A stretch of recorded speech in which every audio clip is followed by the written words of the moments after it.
আরজিকর কাণ্ড নিয়ে একের পর এক আন্দোলন দেখছে এই শহর। 22 ঘন্টা স্নায়ুযুদ্ধের লড়াই, রাতভর অবস্থান চালিয়েছিলেন আন্দোলনকারী চিকিৎসকরা।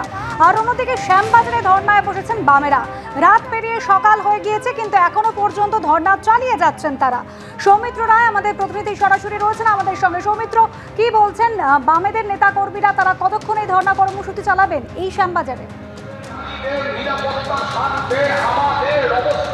দেখো অনুষা, গতকাল বামেদের মিছিল ছিল রাজাবাজার থেকে আরজিকর হাসপাতাল পর্যন্ত আরজিকর কাণ্ডের প্রতিবাদে। আমরা দেখেছিলাম যে গতকাল মিছিল যখন শ্যামবাজার পাঁচমাথার মোড়ে পৌঁছয়, সেখানে পুলিশ তাদের আটকে দেয়। পুলিশ আটকে দেওয়ার পরই শ্যামবাজার মেট্রোর সামনে ধর্ণা অবস্থানে বসে বামেদের নেতৃবৃন্দ।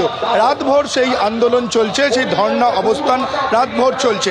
এই মুহূর্তেও তুমি দেখো এখানে যে ধর্ণা কর্মসূচি সেটা চলছে। বামেদের নেতৃবৃন্দ রয়েছে, মীনাক্ষী মুখোপাধ্যায় সহ অন্যান্য নেতৃবৃন্দ রয়েছে। নাটক ছাড়ো, বিচার করো, নির্যাতনের বিচার চাই, এই ব্যানারে বামেদের যে আন্দোলন, যে অবস্থান কর্মসূচি সেটা চলছে। তুমি সেই ছবি দেখতে পাচ্ছ। আমি মীনাক্ষী মুখোপাধ্যায়, তার সঙ্গে কথা বলে নেওয়ার চেষ্টা করব।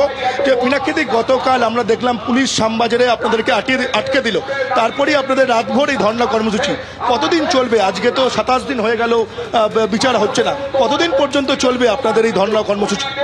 বিচার হচ্ছে না কেন বলছে? বিচার করছে না বলে তাহলে একটা আধিপত্যবাদ স্বৈরাচারের বিরুদ্ধে লড়াই চলছে। একটা নৃশংস ঘৃণ্য অপরাধ করেছে। আরে আরজি করে ডাক্তারবাবুকে খুন করে, রেপ করে মানব সমাজের একটা ঘৃণ্য কাজ করেছে। স্বাস্থ্য পরিষেবাকে নিয়ে দুর্নীতি করেছে। তার বিরুদ্ধে যখন গোটা রাজ্যের মানুষ এককাট্টা হয়ে রাস্তায় নেমেছে, তখন 27 দিন ধরে একটা আধিপত্যবাদকে প্রতিষ্ঠা করছে যে না, আমি শাস্তি দেব না, এর বিরুদ্ধে লড়তেই হবে।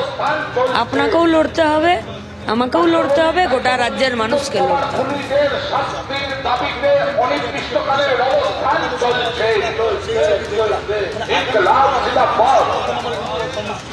পুলিশ তো আর বাড়ি থেকে বেরিয়ে এসে কাজ করছে না, পুলিশ অফিস থেকে বেরিয়ে এসে কাজ করছে। তাহলে পুলিশের যারা সুপিরিয়র আছে তারা আন্দোলনকে দমাতে বলছে, কিন্তু দোষীদেরকে শাস্তি দিতে বলছে না।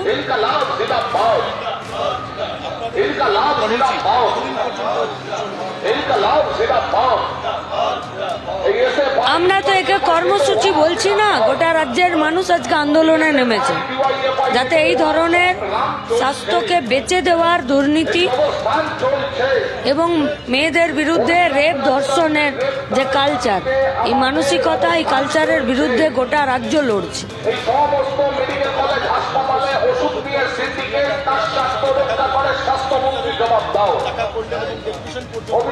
পৃথিবীর ইতিহাসে প্রথমবার নিজেরই পদত্যাগের জন্য কাগজ নিজের হাতেই নিল, আবার তাদের মধ্যে ছবিও তুলল।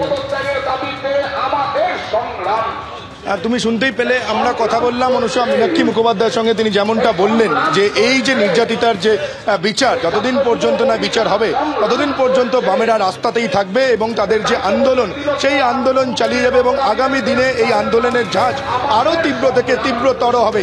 এবং তুমি জানো, গতকাল যখন এই মিছিল শ্যামবাজার পাঁচমাথার মোড়ে পৌঁছয়, তখনই পুলিশের তরফে এই মিছিলকে বাধা দেওয়া হয়। মিছিলকে বাধা দেওয়ার সঙ্গে সঙ্গে বাম নেতৃবৃন্দ এবং তারপরে এখানে বসে ধর্ণা চালিয়ে যাচ্ছেন বামেরা। অনেক ধন্যবাদ সৌমিত্র।